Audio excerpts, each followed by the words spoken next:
let's take a look at the 3 prospective registrant groups that we want to leverage with our campaign to maximize attendance. And I refer to these 3 as fans, acquaintances, and strangers. So let's talk first about our fans. For a speaker, these are your clients, your newsletter database, your close colleagues. These are people with whom you have an established relationship. They've experienced you before in some way, and there's a level of trust. For associations, these are your members.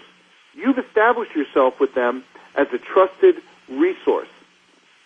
And there's a common strategic mistake that's made with AFWs. And the conversation with speakers sounds like this. And I can't tell you how many times I've had this conversation. Lee, I know exactly what I'm going to deliver. I've been doing it for years. People love it. Then the day of the webinar, I get this very odd, uncomfortable call. Lee, yeah, I've done everything you recommended, but none of my fans have registered. Then I ask, well, how did they become fans? Now it starts getting a little interesting. Oh, they've all heard this already. Well, how often do you pay to learn the same content? Now it gets really scary. They say, oh, no, I've been delivering this for free. Now, wait a minute. You gave it away for free, and now you're shocked that they won't pay for it. See, what they want from you is something new. Now, associations, you have to be careful with this as well. If you have functions that are free and pay to attend, and you offer similar content in both, think about the message that your members receive.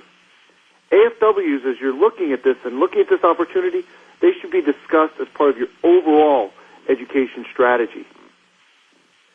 So now your key is to go back to that urgency and importance equation that we talked about before and offer your fans new but related content. What you don't want to do is, let's say you're a sales expert, is now offer your fans base a mortgage AFW. It's going to confuse them, to say the least. What can you do? Well, if you've delivered level 101, use your attendee-funded webinar to deliver level 201. If you've delivered a broad brush presentation, use your AFW to take your audience on a deep dive into the content. New content, but related to what made them fans. An association could use an in-person event to deliver a keynote on customer service that's more awareness, like I mentioned before, and then have an AFW campaign to learn the how to provide stellar customer service. Now, at the opposite end of the spectrum, from the fans, are the strangers. Strangers are those who the first time they hear the webinar is also the first time they've heard the speaker's name or even the association's name. This is the general public, the masses. Now, the key with this group is to demonstrate thought leadership on the subject, from writing articles to blog posts to video. Now, what this group asks themselves is, why should they learn from you amongst all of their choices? Why you? Remember, they could get a book, read an article, do nothing. So coming back to that content selection for just a moment, select content in which you have demonstrable expertise so that they say, wow, now this is someone I can learn from. And demonstrable expertise is really key here. I'll give you an example. Personally, I'd love to do an AFW on employee engagement. It's a hot topic today. But I don't have demonstrable expertise in the subject area. Do I know a lot about it? Absolutely. But I have nothing that I can demonstrate to a prospective registrant that would lead them to say, boy, that's a sharp guy on this subject. So why would they want to learn from me? The answer is they probably wouldn't sign up, and I'd wind up with a failed AFW. Now, strangers provide an intriguing opportunity for associations, because you can use that AFW as part of a membership drive. You can extend a promotional discount to strangers as a way to introduce them to the association.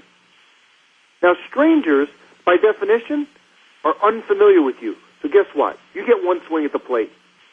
They're going to make a register, no register decision at the moment they see that marketing material. So whatever tools you use to promote your event, keep in mind that you only get one chance with the strangers. And later we'll talk about the role of timing in the marketing of your AFWs, which has a major impact in your success in generating registrations from that stranger group. So let's talk about the third group, acquaintances, the middle between fans and strangers.